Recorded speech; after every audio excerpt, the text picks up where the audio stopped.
Going back in time with Crosby, Stills, Nash and Young on this Sonic Obsession.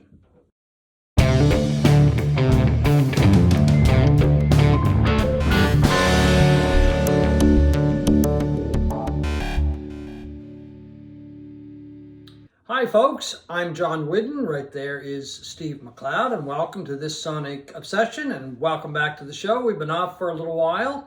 We'll talk about that in a couple of weeks, why we've been off. Anyway, we will let you think that over and we'll surprise you. I know the anticipation will be amazing. Anyway, we're back, and today we're going to talk about an album I think both of us really were looking forward to. Crosby, Stills, Nash and Young, live at the Fillmore East, 1969. Yeah. What's your verdict? I did not like it. Okay. I found it boring and tedious, sloppy at times. And I think if there is one golden rule of live albums, John, do not make it boring. That's true. And I couldn't agree with you more. And I found this boring. I was streaming it. The actual physical vinyl copy of it has not been available here yet in Halifax. I haven't seen a vinyl copy at our local either. record store. So I've been streaming it, and I was thinking of buying it, and I will not be buying it now. I just find it doesn't add anything to the legacy of Crosby, Stills, Nash and Young, or the discography of that great early '70s band.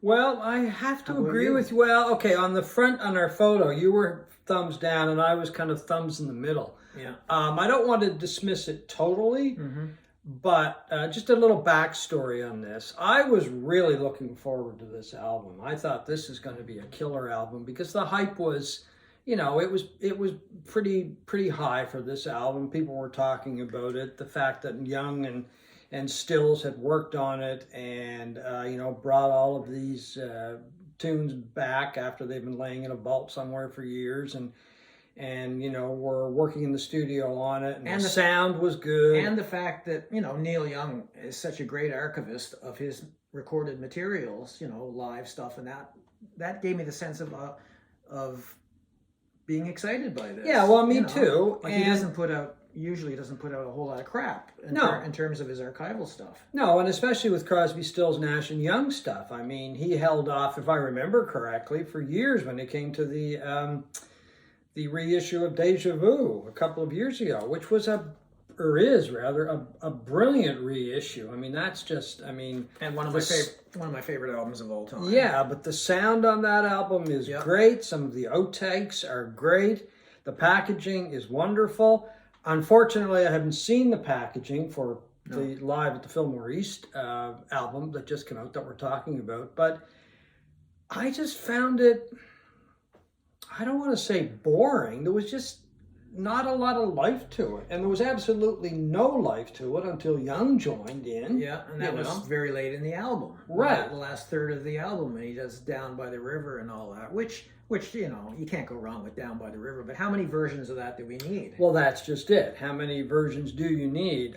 No, I was really, I was really disappointed. The sound is good. I will give them that on it, but there's nothing in it that, makes me want to go out and buy it. I'm not going to buy it either, Well, this is a package that I bought several years ago. It was Crosby, Stills, Nash and Young, 1974. It chronicled their infamous arena tour, outside stadium tour.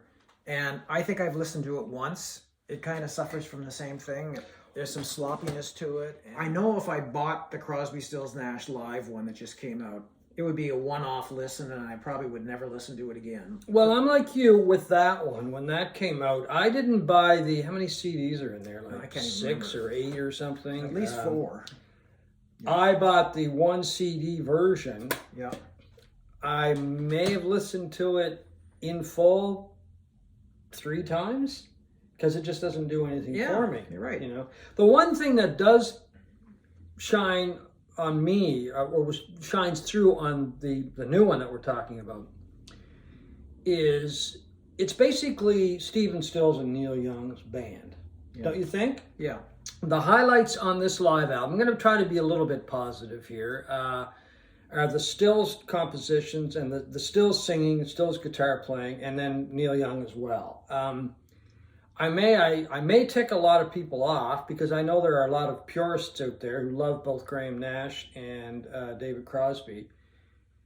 But weren't they really, in a sense, and this to me comes through on this new live album, backup singers to Stephen Stills and Neil Young? For the most part. But I got to take exception a little bit to what you're saying about Stephen Stills. The album opens with Sweet Judy Blue Eyes, which is a great classic song from their debut album, and known for this harmonies and all that. Don't you find somebody is a little off key in that? And I think it was Stephen Stills. So it could be, yeah. Stephen. I know Stephen Stills' vocals over the years on some stuff I've got, especially live stuff. His singing is not very good at all. It was flat. There's something off on it, and that sort of set the my frame of mind for the rest of the album. I just didn't care about it at all. Yeah, and I find, I'm still not a huge fan of the Crosby, Stills, and Nash album. I never have been. It's got moments that are tremendous, but it wasn't until Neil Young joined for Deja Vu that I fully embraced the band. Me too. He gave them an edge. The guitar playing I thought was amazing. Songwriting was amazing. I find Graham Nash, he's just a little too sappy, poppy and sappy at times. Yeah. And that really comes through on this live album, I think.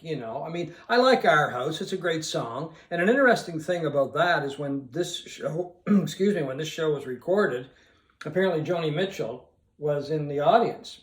And they, of course, had a relationship. Yeah. But at this point in time, I think they were broken up. So it was kind of ironic that she was in the audience and he was singing about Our House, the house they shared in Laurel Canyon. But anyway, I don't know. And David Crosby doesn't bring anything to this live album that I've heard. The backup harmonies and supporting Neil Young and Stephen Stills, yeah. But I was really just disappointed. I'm really surprised. I was quite firm in my belief that I didn't like this thing, and I still am. I thought you would love it, honestly. No, I wanted to love. It's one of those things that I wanted to love because I really like Crosby, Stills, Nash and Young, and I said, okay, here's an album. And there was as I said, there was a lot of hype to it. How the sound quality was good, that kind of thing. They had just played at Woodstock, and they came back to New York. And they were energized or whatever, because I think the Woodstock show, they were nervous as hell. That's an old story. But, they probably felt good after that, and they were trying to get out there and perform to as many people. I have never been impressed with any of the live stuff that Crosby, Stills, Nash and Young have released. I didn't like Four-Way Street. I thought it was a bit of a mess. It is, and it was more, the one thing about the new album, I will say, is it is more of an ensemble. Yeah. Like a collection of, this was more separate guys performing separately, like Neil Young would sing his songs, and there would be not a whole lot in the way of harmonizing and that sort of thing. If I remember this correctly, because it's been a long time since I've heard this. Yeah, I've never liked it. I have a vinyl copy of it. I've listened to it a few times. Stephen Stills made a couple of interesting comments recently in the Globe and Mail. He said, "I always hated Four-Way Street. I love this record," talking about the Fillmore album. "The singing on Four-Way Street is awful." Just what you said. Everybody refused to dub any voices, which sometimes got spectacularly out of tune, which is another point that you've made about singers being out of tune. Not so much for Four-Way Street, but in general. I think it's on this one too. Yeah, it was a little too big of a concert to record. With this new album at the Fillmore, were fresh out of the box. Well, fresh out of the box in the sense that they hadn't been together that long. No, you got to remember that as well, that this came out, or that concert was before Deja Vu came out in 1970. Yeah, since they were still working up material for Deja Vu. Stills went on to say, "We were brand new and all that enthusiasm and warmth is apparent." And he's talking about the Fillmore album. "Four-Way Street is more okay. We're a big deal now. And it showed." I don't know. I just... I don't agree with Stills. He's trying to sell the album, so I think he's not going to say it's not as good. He's going to say it's better. But I'm like you. I just don't really like it. And I just find that it really boils down to being what good moments are in or on the album are Stephen Stills and Neil Young. And they're few and far between. Yeah, as far as I'm exactly. concerned. Well, Down by the River, but you Yeah. can't go wrong with Down by the River. Yeah. A couple of other highlights. I thought Go Back Home by Stills was good, and it showed up on his solo album from 1970. A good version of Wooden Ships, I thought. But once again, I mean, there are versions out there that are just as good.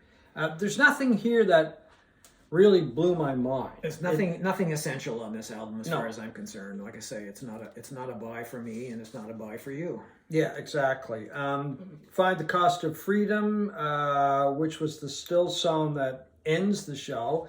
Actually, I went digging around, and I'd forgotten that Nash and Crosby had joined David Gilmour in that video that he did years ago, Night to Remember, and they sang that song. So if you want a really good version of that song, check out the David Gilmour Remember the Night, live at the Royal Albert Hall. Anyway, it's disappointing.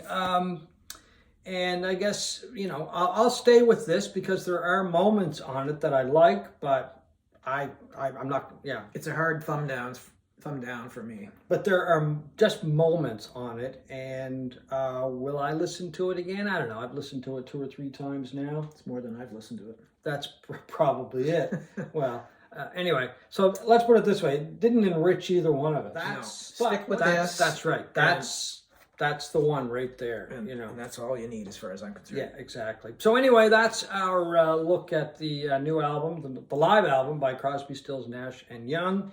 Steve, definitely a thumbs down. I'm not as harsh with it, but I'm not going to jump up and down with excitement over the album, that's for sure. So before we leave, we just want to say Phil Lesh left us. Phil, one of the original members of the Grateful Dead, an integral member of that great band for, 30 years or so. Co-wrote some of the greatest songs that the band did, including Truckin' and Box of Rain. A very unique bass player. I always really liked watching Phil play because he always played like a 5-string bass. I'm not sure how he did that, but anyway, a really fine musician. Read a lot of tributes over the last couple of days for Phil. I've seen one of those guys that everybody liked. He did some stuff other than the Grateful Dead. He did a couple of CDs, I think, with his group Phil Lesh and Friends. And I got one of them, and Warren Haynes plays on it, and it is tremendous. It's really, really good. So I can't remember the name of it right off the top of my head, but it's got Phil, of course, and Warren Haynes. They might have done a couple together, but they did some really good things together. But anyway, Phil Lesh, original member of the Grateful Dead, died recently at the age of 84. And that is, for this week, this Sonic Obsession. Thanks for watching.